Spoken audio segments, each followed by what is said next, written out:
I never imagined that my life could change so radically in such a short time. I have always been a woman devoted to my career and my family, believing that stability was an unshakable certainty. Teaching was my passion, my marriage with Daniel was solid, and everything seemed to be going in the right direction. Yet, sometimes, all it takes is one unexpected encounter to turn everything upside down.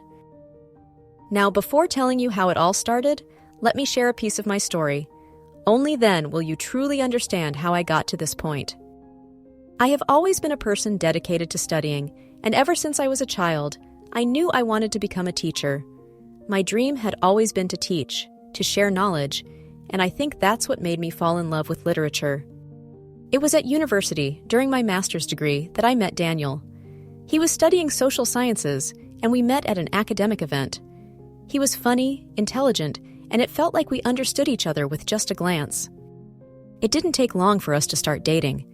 Daniel was always the caring, attentive type, the safe harbor I needed at that time. After a few years together, he proposed to me. It was one of the happiest days of my life.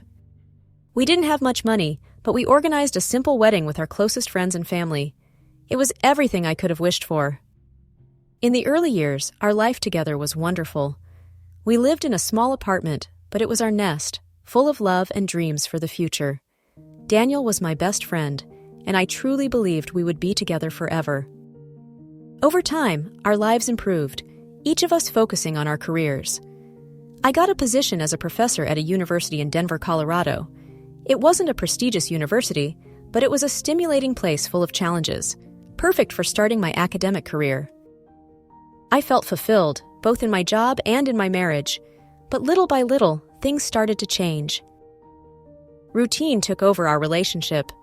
Daniel was still caring, but our daily life had become too predictable, and the spark we once had was fading. I threw myself even more into work, and that's how I ended up meeting Nathan. Everything started during a regular semester at university. As always, I was excited to meet the new students, and that's when he walked into the classroom. Nathan, tall, with those deliberately messy hair, intense green eyes, and a vaguely provocative smile. You know, the kind of person who seems to carry a lot of secrets? That was him. There was something about him that caught my gaze longer than it should have. At first, I tried to ignore it. No. After all, he was just a student. But some things are hard to ignore, and he was one of them.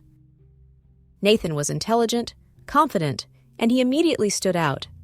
His assignments were always interesting, and he always managed to add something personal, as if he were trying to connect with me on another level. During one lecture, he told me he wanted to deepen his knowledge of contemporary literature and asked for my help. Naively, I scheduled a meeting to discuss the topic, thinking it was just part of my job. We met in the university library on a Friday afternoon. I remember wearing a light blue shirt and a pencil skirt. Nathan arrived a little late, slightly out of breath, but with that disarming smile. During our conversation, I noticed how he leaned toward me, how he looked straight into my eyes while I spoke. His scent was intoxicating, and I started feeling uneasy, like a teenager on her first date. At one point, he made a joke about how I looked too young to be a professor. I laughed, blushing completely. The atmosphere was charged, and for the first time, my heart pounded for a student. In the following days, we started exchanging messages. At first, they were just questions about the lessons, but soon they became personal. He told me about his life, his dreams, his family problems, and I let myself be carried away. I was excited, nervous, and at the same time, I felt guilty. I knew it wasn't right, but I couldn't stop.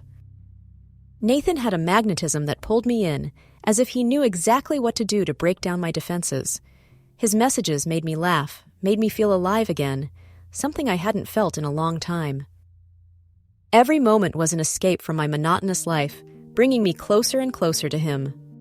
One evening, after a late lecture, he waited for me in the parking lot. I was among the last to leave because I was finishing up the assignment I would give my students the following week. The parking lot was almost deserted. When I arrived, I saw him standing there, waiting for me. He told me he needed to talk about something important. It was raining, and he had an umbrella. He offered me shelter, and suddenly, the closeness was too intense to ignore. He looked into my eyes, and before I realized it, I felt his lips on mine. It was a warm, urgent kiss, and for a moment, all the guilt I had been feeling disappeared in the face of that overwhelming desire. It was a quick but intense moment because no one could see us. Otherwise, I would have been in serious trouble at work. When we pulled away, I knew something had changed. Morality and desire were battling inside me, but deep down, I knew there was no turning back. After that moment, our relationship grew stronger and stronger. We met in discreet places, inside my car, in a small apartment Nathan had rented to have a quiet place to study. Weeks passed, and I felt torn between the euphoria of being in love and the crushing weight of guilt for betraying Daniel. My husband was a good man, always caring, but our life had become routine, predictable. In bed, he was gentle, but too predictable. That spark I craved so much was missing. With Nathan, everything was different. He was wild, intense, with an energy that seemed endless. He knew exactly how to touch me, how to make me feel desired in a way I didn't even know I wanted. Nathan was younger, bolder, and that made me completely lose control. While Daniel made love in a sweet and caring way, Nathan did it in a way that made me see stars. Every encounter was an explosion of pleasure. I remember the first time in that small apartment. It was so intense that I could barely breathe. I was in ecstasy, overwhelmed by a wave of pleasure that seemed infinite. Nathan was well endowed and knew exactly how to use every inch to make me feel alive. He gave me consecutive orgasms, something I had never experienced with Daniel. With Nathan, I felt like I was rediscovering my body, and he loved seeing me lose control. He liked knowing he had that power over me. With Nathan, sex wasn't just physical. It was a way to free myself, to escape the dullness of my life with Daniel. Every touch, every kiss, was charged with urgency that made my body tremble. He was creative, unafraid to explore, unafraid to push me beyond my limits, while Daniel always seemed satisfied with the bare minimum. With Nathan, I experienced sensations I never thought I would feel again. It was as if every part of my body was alive, yearning for the next encounter. Every time we met, the adrenaline and excitement grew, as if we were breaking all the rules, running away to a world that belonged only to us. I loved the way he made me feel. I lived as if every second next to him was unique and full of possibilities. There were no limits, no rules, only an insatiable desire that took over us. One day, he took me to a secluded park, and we spent hours walking and talking. The connection between us was so intense that nothing else seemed to matter. He was young, vibrant, full of energy. I forgot all my responsibilities. I forgot everything that tied me to Daniel. I remember sitting on a bench, and he pulled me close, kissing me without any fear of being seen. I was so caught up in the moment that I didn't care if someone noticed.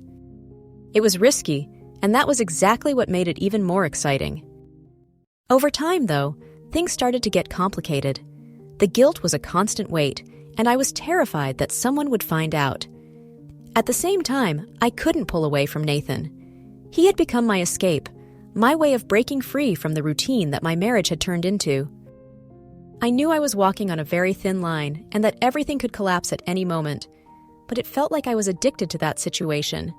Every message, every encounter, every touch made me want more. I knew it wouldn't end well, but the desire, the adrenaline, and the thrill of living something forbidden were stronger than any reason. Then came the day when everything fell apart.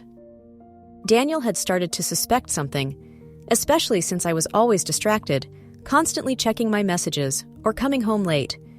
He was becoming colder, more distant, and I knew he had sensed that something was wrong. One evening, while I was in the bathroom, he took my phone. Nathan's messages were all there, every single one. There was no way to deny it. When I walked out of the bathroom, Daniel was sitting on the bed, holding my phone in his hand. His eyes were red with anger and pain. He didn't yell, he didn't insult me. He simply asked, "Why, Julia?" And I had no answer that could ease his pain. I tried to explain, to talk about how our life had become cold and predictable, but nothing I said could change what I had done. Daniel left that night, and I knew our marriage was over. I felt empty, lost. Nathan tried to comfort me when he found out, but it became clear that, to him, all of this had been just an experience, an adventure. He never wanted anything serious, and I was too broken to try to make it work. We drifted apart quickly, and I was left alone, facing the consequences of my choices. There was no more adrenaline, no more risk. Only silence and regret. The nights I spent alone after Daniel left were long and empty. I would get lost in my thoughts, trying to figure out where everything had gone wrong.